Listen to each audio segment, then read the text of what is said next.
that for the first time in American history, and this is historic, ladies and gentlemen, first time in American history, we don't have a member of Congress on this show. We have a memer of Congress on this show.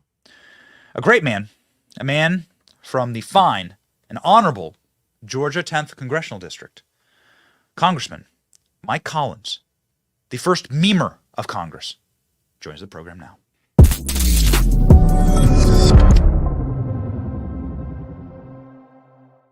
Congressman, it's an honor to have you on the program. Truly. And we thank you for your fighting the meme wars. Hey, I'm glad to be on. Appreciate it. You know, we're on site in the district. We were doing some tours this morning, so I look a little naked behind me. I don't have my usual stuff. So, but we're glad to be on the show. Appreciate you having us.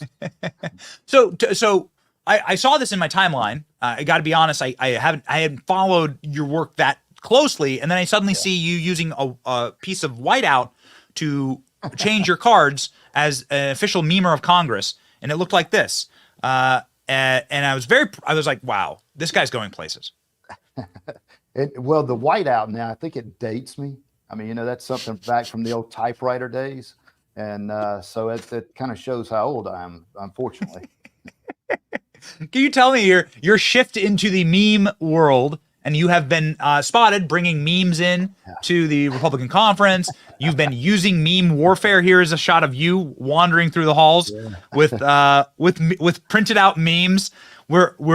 This is our love language. You must know, Congressman. And so we say, one, thank you for using memes. Republicans should use them more often.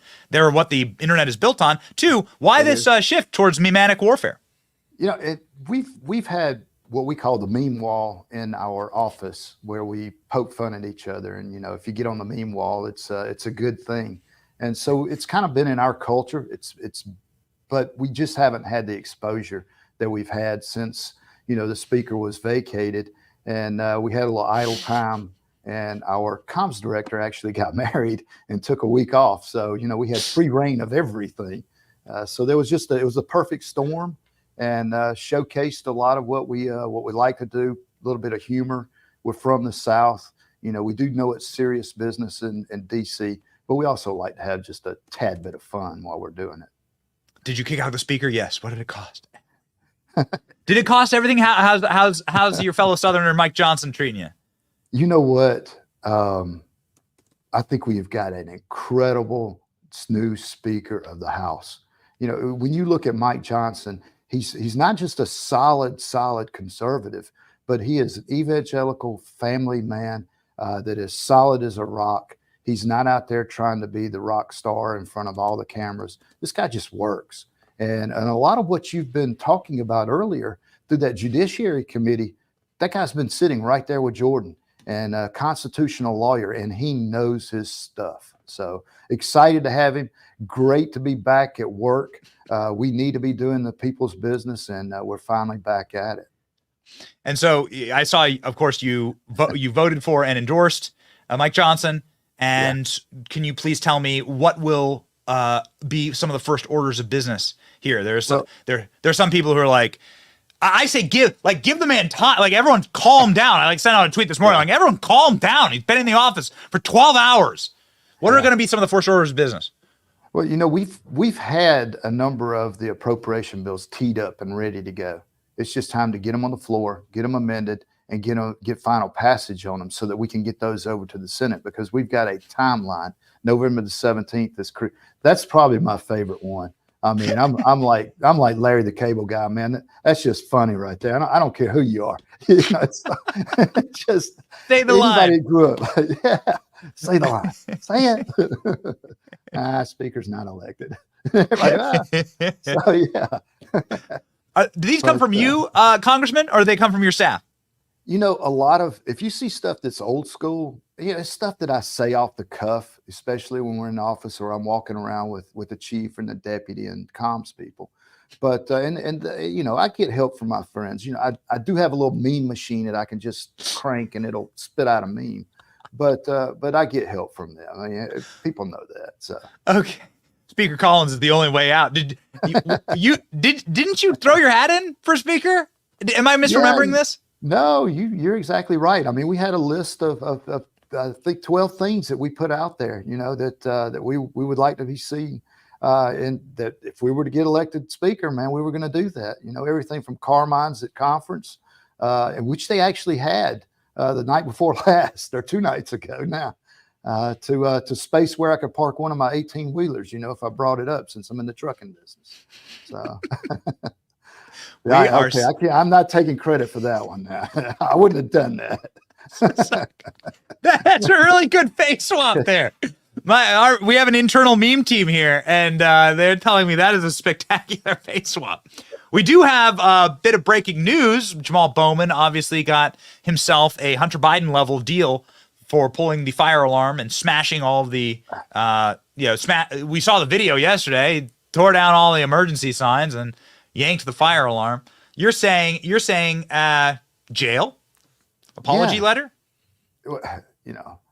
But so truthfully, why is he not in jail? Because he was interrupting the procession and Congress. Yes. The House. I mean, we were literally going to vote. There's no difference in that and what went on, for January the 6th, from the DOJ standpoint, or at least I would think so. So, yeah. Yeah, we were going into conference on that one. They were just not quite the right direction, but, it was part of it. So, some of the reporters said you didn't go to the right room, so you had to carry them across Congress. But a burden worth having. We have just done an entire show, obviously, on some of the major cracks in Joe Biden's election campaign. He has a Democrat announcing that he will be Dean Phillips running against Joe Biden now, officially announced that he will be running against Joe Biden. Do you know Dean Phillips? Do you have any knowledge of any internal strife as it pertains to the Democrat side of the aisle? No, I don't know him at all. I've never met him. But I think you're going to see more and more people step out. I think that's one reason that Gavin Newsom went over to China, so he could bone up on his Democrat policies. Yeah. That's a bad joke. But if you know anything about Gavin Newsom, he has no problem boning up on his staff members, his chief of staff's wife, and so on and so forth. Well, but you're going to see a lot more people. Joe Biden, obviously, he probably doesn't even know that Newsom was in China. They may have told him, but he would have forgot 2 minutes later. That's right. So this thing is unraveling fast. Now that we're back to work, Comer and them are going to just keep pounding and bringing more and more stuff forward. It's snowballing. You've got people coming out of the woodwork that understand now that this is a serious investigation. They can get whistleblower protection. And the DOJ, I do not understand why they have not gone ahead and gotten involved. Well, we all know why. Garland's not going to do it. He needs to be lined up and he needs to go as well. But Comer and them are doing a fantastic job. And Jordan, great job of bringing information to light now. So. Final question, Congressman. Would you vote for impeachment based on what you've seen? What you're in the conference, like what should we expect down the line here from Republicans in the House? Yeah, I would vote for it today. Bring it up today. I think we have enough evidence, and that's always been the thing. You don't want to have an impeachment kind of like the Trump impeachment, where it was nothing but politics. You need to have an impeachment where you have evidence, so that when you send it over to the Senate, it's like, oh God, yeah, we gotta show this. There's no way of getting around it and just saying it was politics as usual. And personally, I think there is enough evidence right now that we need to go ahead and move past this and just go into an impeachment and lay the cards out there for the American people and for the Senate and make them have a trial. Wow. So you believe that this vote will happen, and you believe that the House will vote to impeach. We won't have some 20, 25, 22 holdouts saying. Yeah, I don't see how. You just take the $200,000 check, for instance. Mm-hmm. Now, you're talking about a guy that says he got a loan from his brother, who's a U.S. senator, doesn't even make $200,000 on his pay stub a year. You really think he had $200,000 to share? No. Especially when the money comes in and goes out the same day from James to Joe. Oh, yeah, it was a loan. Yeah, right. It's just that laying out there so easy now. And now that they're getting the banking records, and thanks to some of the Democrat moves, Sarbanes-Oxley, you got SARS out there that you have to report as a banker. on anything over $10,000. So all this is laying there in evidence. We've just had a hard time getting these banks and getting people to comply, and it's getting easier every day because you didn't want to be the first person to show the bad evidence. But by God, since it's out there, man, you can pile on now and pile on. We need to do.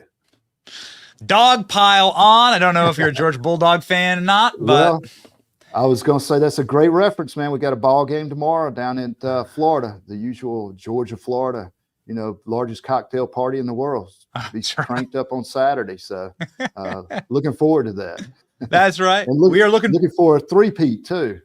We're looking forward to seeing more of your memes, sir. We say thank you for fighting the meme wars. Don't let your memes be dreams. God bless you, Congressman. Thank you. Godspeed. Appreciate you having me on. Good talking to you.